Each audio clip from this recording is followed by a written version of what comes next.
महाराष्ट्र के विधानसभा चुनाव बेहद नजदीक आने वाले हैं। कांग्रेस और बीजेपी दोनों के लिए काफी अहम भी माने जा रहे हैं।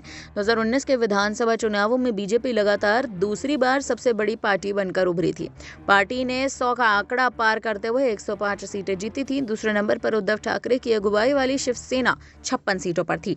इसके बाद विपक्ष में राष्ट्रवादी कांग्रेस पार्टी 54, तीसरे और कांग्रेस 44 सीटों पर जीतकर चौथे नंबर पर थी।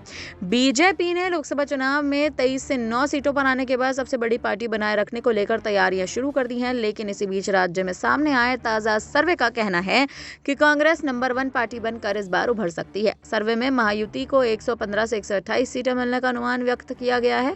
महाविकास अघाड़ी को 141 से 154 सीटें मिलने की संभावनाएं व्यक्त की जा रही हैं। आपको बता दें, ताजा सर्वे के अनुसार लगभग वही तस्वीरें सामने आ रही हैं जो लोकसभा चुनावों के बाद उभरी थी। लेकिन सर्वे के निष्कर्ष में कहा गया है कि अगर कांग्रेस ग्राउंड जीरो पर मजबूती से चुनाव प्रचार कर पाई तो वहीं राज्य में सबसे बड़ी राजनीतिक दल के तौर पर उभर सकती है।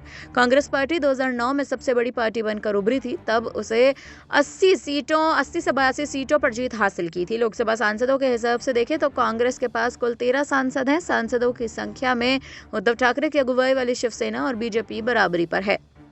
दोनों पार्टियों के पास 9 सांसद हैं। इसके शरद पवार की अगुवाई वाली एनसीपी के पास 8 और मुख्यमंत्री एकनाथ शिंदे की अगुवाई वाली शिवसेना के पास 7 सांसद है। अजीत पवार की अगुवाई वाली एनसीपी के पास 1 सांसद है। सांगली से निर्दलीय अजीत विशाल पाटिल भी कांग्रेस के साथ ही हैं।